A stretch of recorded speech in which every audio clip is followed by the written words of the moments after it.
the marriage of true minds, and knit in heavens. Love is not love, which alters when alteration finds, or bends with the remover to remove. Oh no, it is an ever-fixed mark that looks on tempest and is never shaken. It is a star to every wandering bark, whose words unknown, although his height be taken. Love's not time's fool, though rosy lips and cheeks within his bending sickle's compass come. Love alters not with his brief hours and weeks, but bears it out even to the edge of doom. If this be error, and upon me proved, I never risked, nor no man ever loved.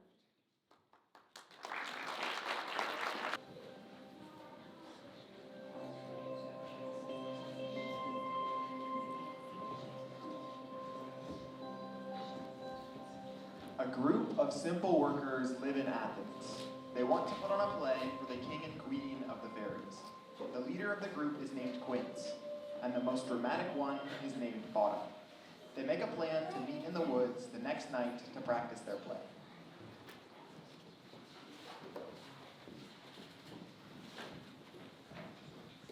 Is all of our company here? You were best to call them gentlemen, man by man, according to the script. Here's the scroll of every man's name to play in our interlude.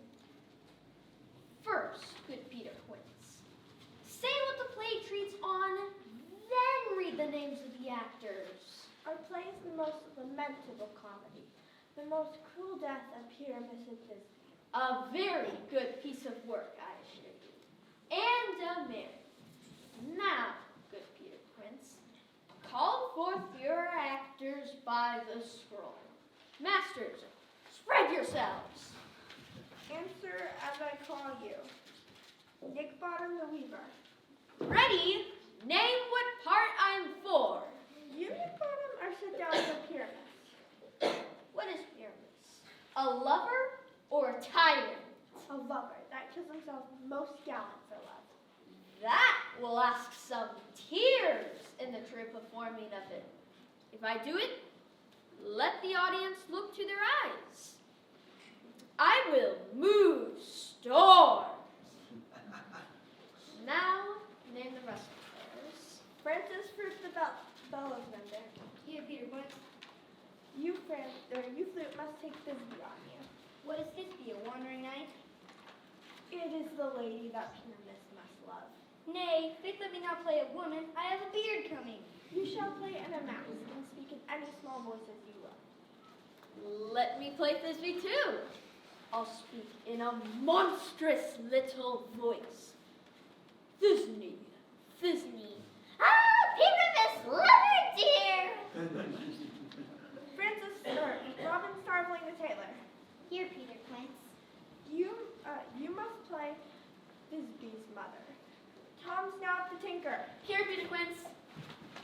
You must play Pyramus's father, myself Thisbe's father, Snug the joiner. You the lion's part, and I hope here's a play well fitted. Have you the lion's power? Pray, if it be, give it me, for I'm slow of study. It is nothing but boring. Let me play the lion part too. I will roar. That I will do any man's heart good to hear me. No, you must play no part but Pyramus. And flute, you Thisbe.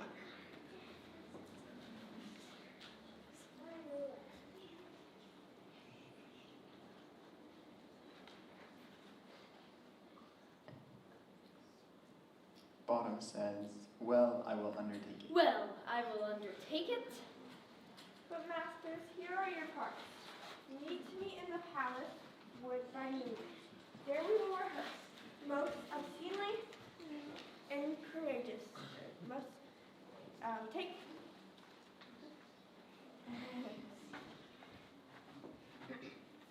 We will meet, and there we will rehearse most obscenely and courageously. Take pains, be perfect, At the Duke's Oak we meet.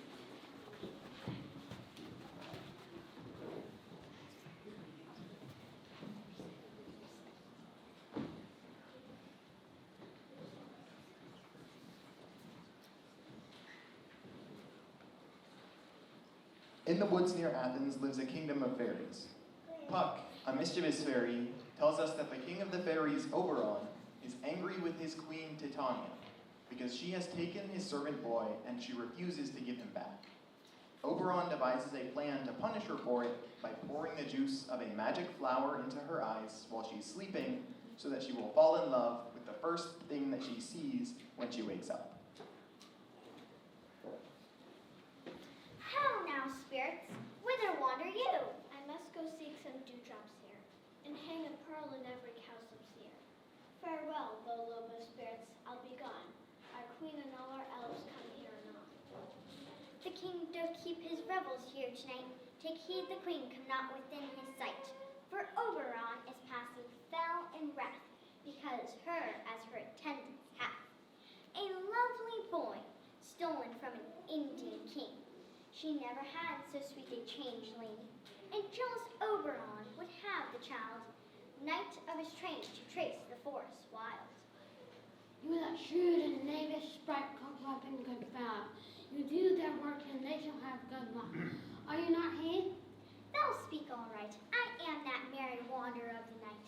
But room, fairy, here comes Oberon. And here my mistress would that you were gone. Element by moonlight, proud Titania. What? Jealous Oberon? Fairy, skip hence. How long within these woods intend you stay? If you'll patiently dance in our round and see our moonlight revels, go with us. Give me that boy, and I will go with thee. Not for thy fairy kingdom. Fairies, away. We shall chide downright if I longer stay. Well, go thy way, thou shalt not from this road, till I torment thee for this injury. Puck, come hither. Thou rememberest a little western flower, maidens call it love and idleness. Fetch me that flower. For the juice of that flower on sleeping eyelids laid will make man or woman madly dote upon the next living creature it sees. I'll put a girl on the earth in 40 minutes. Having once this flower, I wash Titania while she is asleep, and pour the liquor of it in her eyes. Then the next thing she waking looks upon, be on a lion, bear, wolf, or bull, she shall pursue it with the soul of love. But who comes here?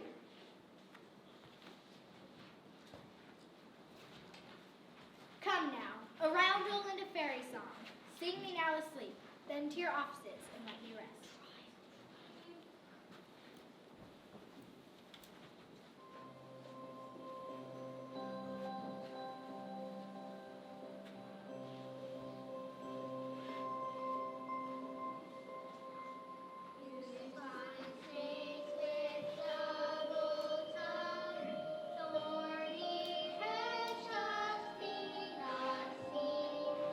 News and fine words do know.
Prometheus, when thou dost away, do it for true love's sake. Be it on ounce or cat or part or boar, with bristled hair. When thou wakest is thy dear. Wake when some vile thing is near.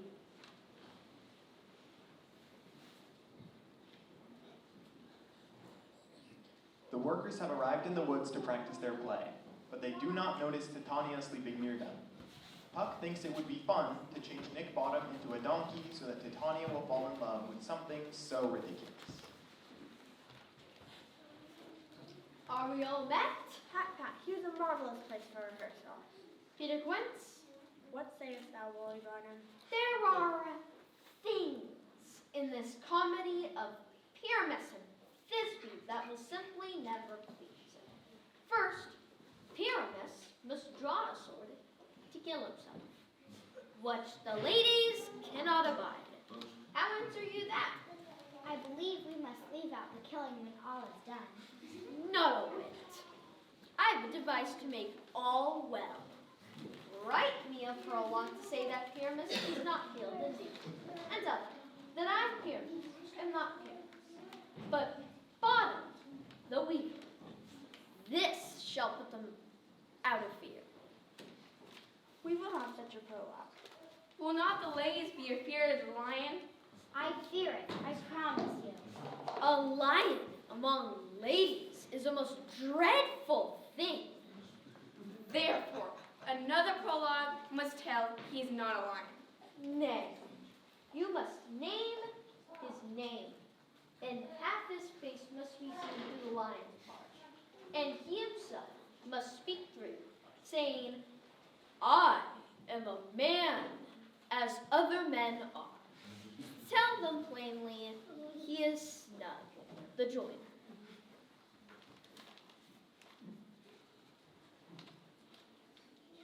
Yes, it shall be so, but there are two hard things. To bring moonlight into a chamber, for we know Pyramus and Thisbe must meet by moonlight. Doth the moon shine thy nightly play our play? A calendar. A calendar! Look at the almanac. Find out moonshine. Find out moonshine. Yes, the moon doth shine. Why then may you leave a window open and the moon may shine in at the casement? Yes, someone must come in with a bush of thorns and a lanthorn, prevent the person of moonshine, and then a wall. For the story did say that Pyramus and Thisbe doth meet through the chink of a wall. You can never bring in a wall. What say you, Bottom? Someone must present wall. Let him hold his fingers thus, and through that cranny shall Pyramus and Thisbe whisper.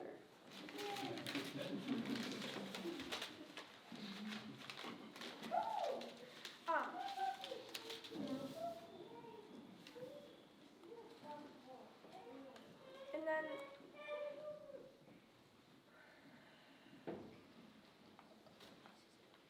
Quince says, come sit down come and sit rehearse. down, everyone on the sun, and rehearse your parts, according to his cue.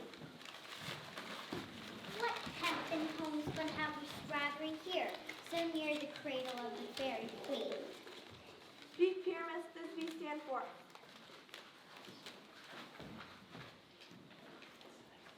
Thisbe, the flowers of Odin save the sweet. Odor. Odors savors sweet. So hot thy breath, my dearest Thisbe dear, and by I will to thee. A stranger Pyramus e'er play here? Must I speak now? Aye, Mary, you must. Most radiant Pyramus, most lily white, if he will meet thee, Pyramus, at Ninny's tomb. Ninus tomb, man. Why, you must not speak that yet. You must answer to Pyramus at once and speak your part all at once. Oh, as true, quotes that yet would never tire.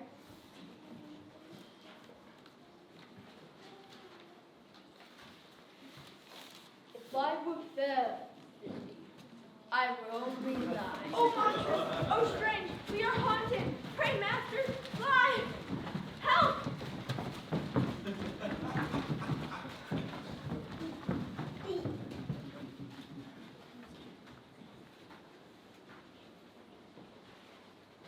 follow you, I'll lead you about a round, and you'll neigh and bark and grunch and roar and burn like a horse, hound, hawk, bear, bark at every turn.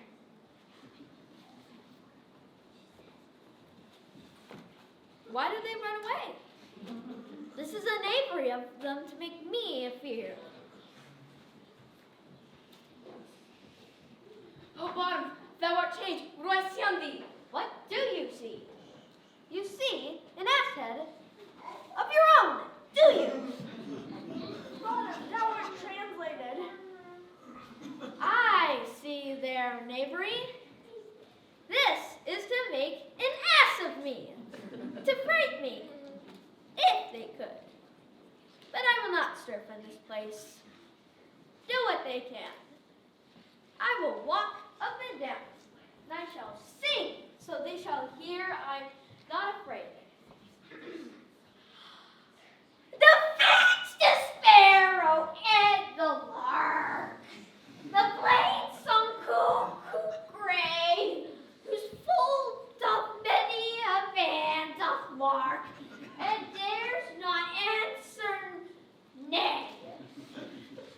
What angel wakes me from my flowery bed? I pray thee, gentle mortal, sing again. Mine ear is much enamored of thy note. So mine eyes enthralled to thy shape. On the first view, to say, to swear, I love thee. Methinks, mistress, you should have little reason for that.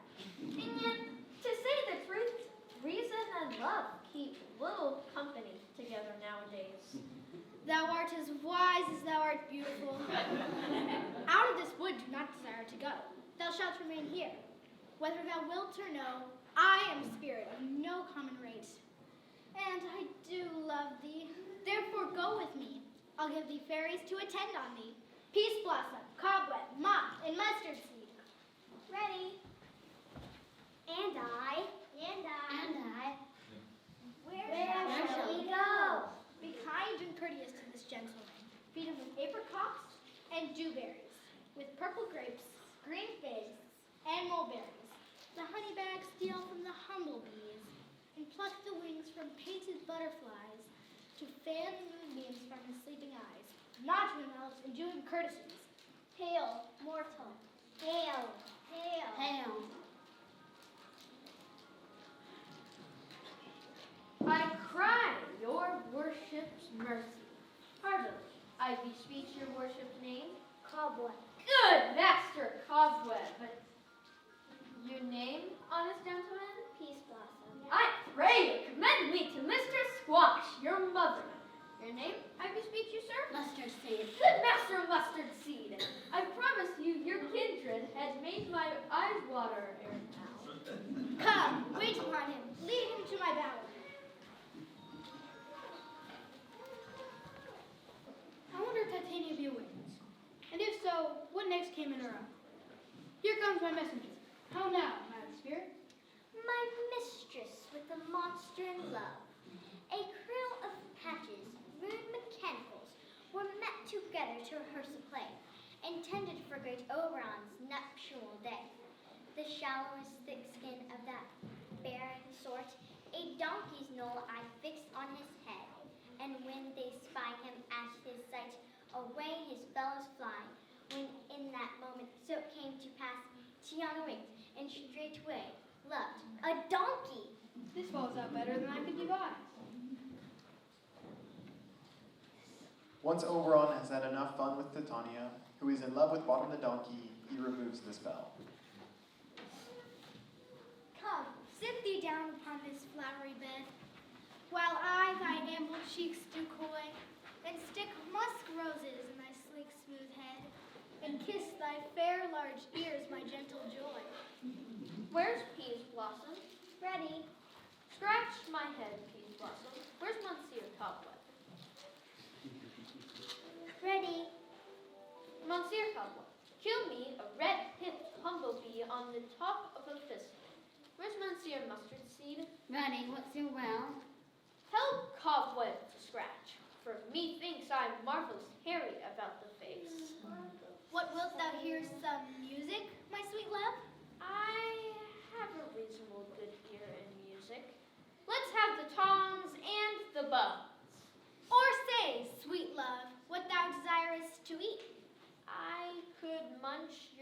good dry oats, but I pray you, let none of your people disturb me. I've an exposition of sleep come upon me. Sleep thou, fairies, be gone, and be all ways. Welcome, good Robin. Seest thou this sweet sight? Her dotage now I do begin to pity. When I had, at my pleasure, taunted her, and she in mild terms begged for patience, I did ask of her changeling child, which she straightway gave. And now I have a boy which I will do this hateful imperfection of her eyes. Think no more of this night's accident, but as the fierce vexation of a dream. But first, I release the fairy queen. Be as thou was wont to be, see as thou was wont to see. Now, my Titania, wake you, my sweet queen. My Oberon, what visions have I seen? Methought I was enamored of a donkey. There lies your love. How came these things to pass? Oh, how mine eyes do loathe his visage now. Silence a while. Robin, take off this head.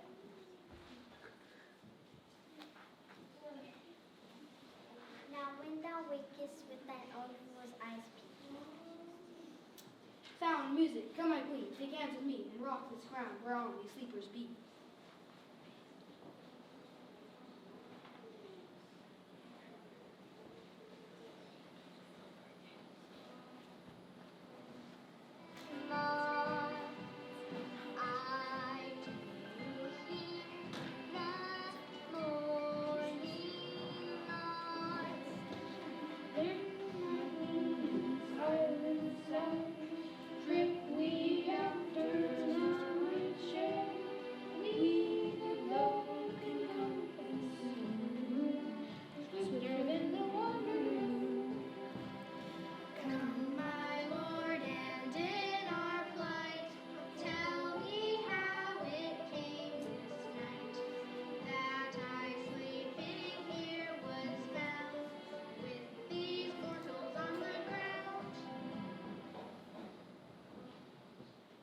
When my cue comes, call me, and I will answer.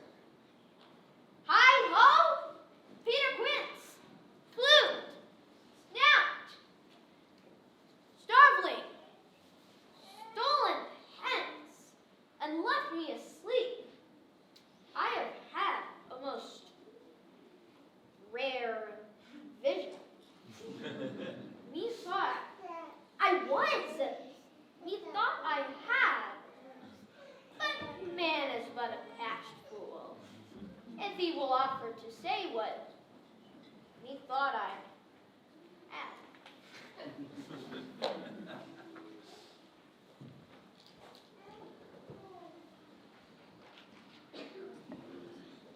Autumn, now returned to his human form, is reunited with his fellow players. Together, they head to the palace for their big performance. Have you sent to Bottom's house yet? Is he home? He cannot be heard of. Out of doubt, he is transported. Oh, sweet Bully Bottom. Where are these lads? Where are these hearts? Oh, sweet Bully Bottom. Masters, I'm to discourse wonders, but ask me not what. What sayest thou, sweet Bully Bottom? Not a word of me. Get your apparel together. Meet presently at the palace. Every man will go where his part, for the short and the long is our play is preferred. No more words. Away! Go! Away!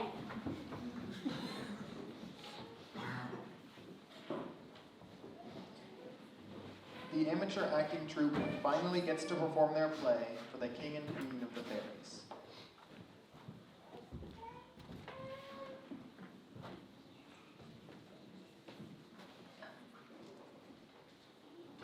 For my excuse, what dance shall we have?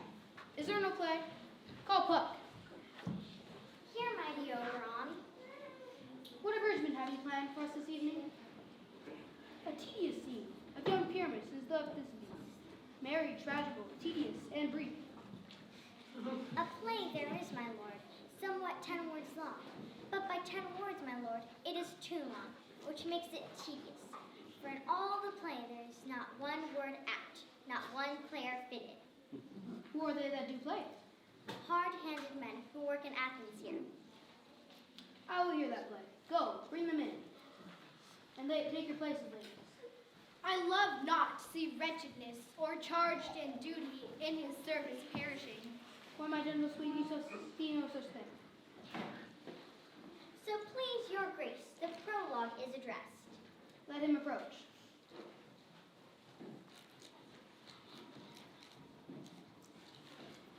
If we offend, it is with our goodwill. You should know we come not to offend, but with goodwill to show our simple skin. That is the true beginning to our end. The act is our hand, and by this show you shall know all that you are like to know.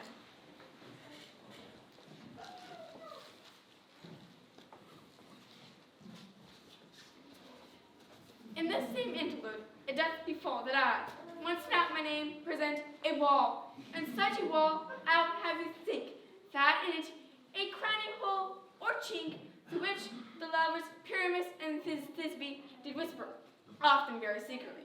And in this cranny is, right and sinister, through which the fearful lovers are to whisper. This is the wittiest partition that ever I heard discourse, my lord.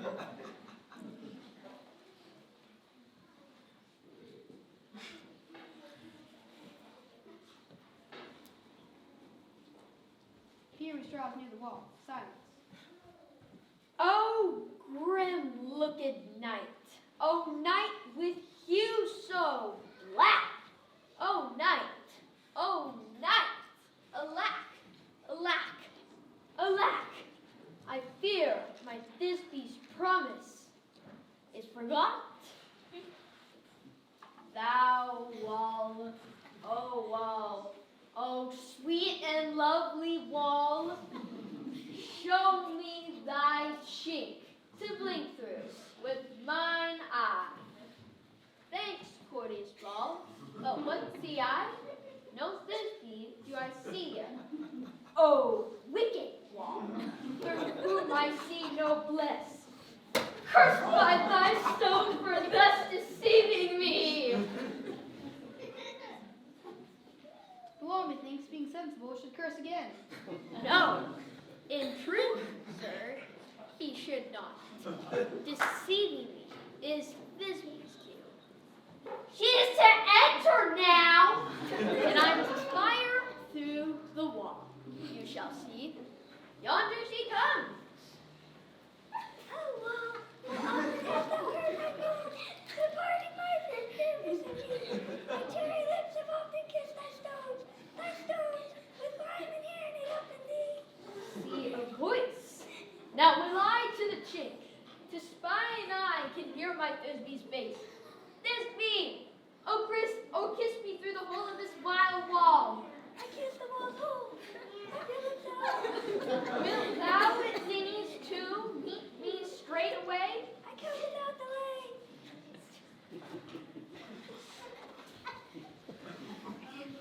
Thus have I, wall, my part discharged so, and being done, thus fall away to go. This is the stilliest stuff that ever I heard.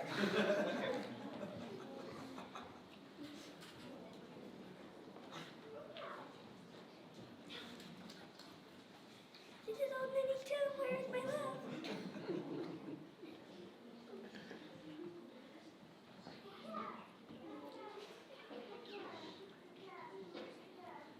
A lion enters to scare Thisbe.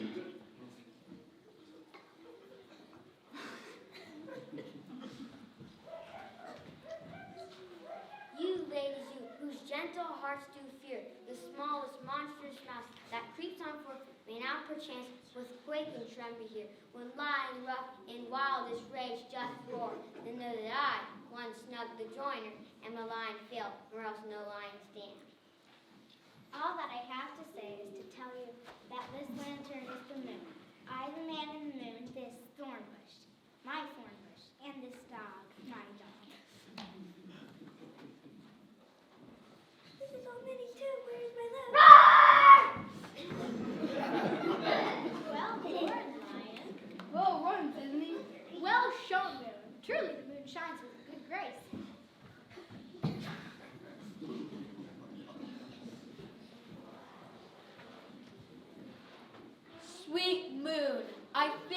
thee for thy sunny moonbeams. I thank thee, moon, for shining now so bright. But stay, O spice. But mark, poor night. What dreadful dole is here? Eyes? Do you see? How can it be? Oh, dainty duck! Oh, dear! Thy mantle good, what? Stained with blood?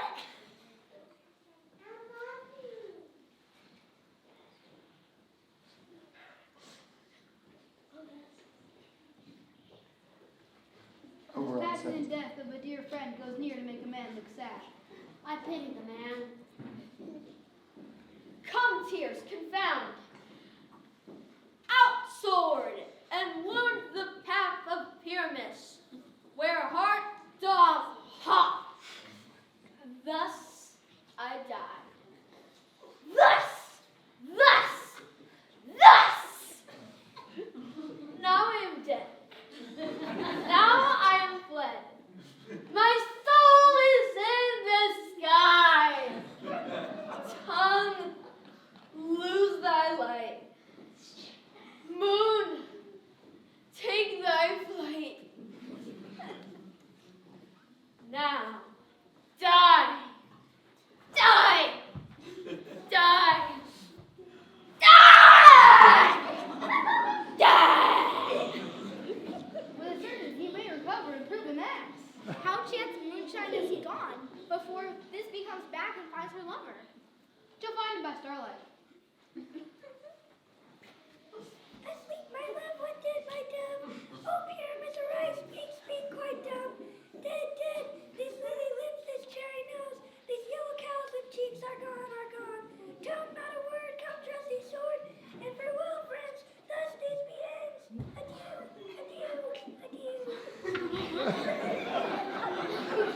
Lying or left to bury the dead? And wall too. No, I assure you. The wall is down that parted their fathers. Will it please you to see the epilogue? No epilogue, I pray you. No excuse. Never excuse. For when all the players are dead, there is none to be blamed. The iron tells midnight, hath till 12. 'Tis almost fairy. If we shadows have offended, think but this and all is mended. That you have but slumbered here, why these visions did appear. So good night unto all, and give me your hand if we be friends. And Robin, shall restore amen.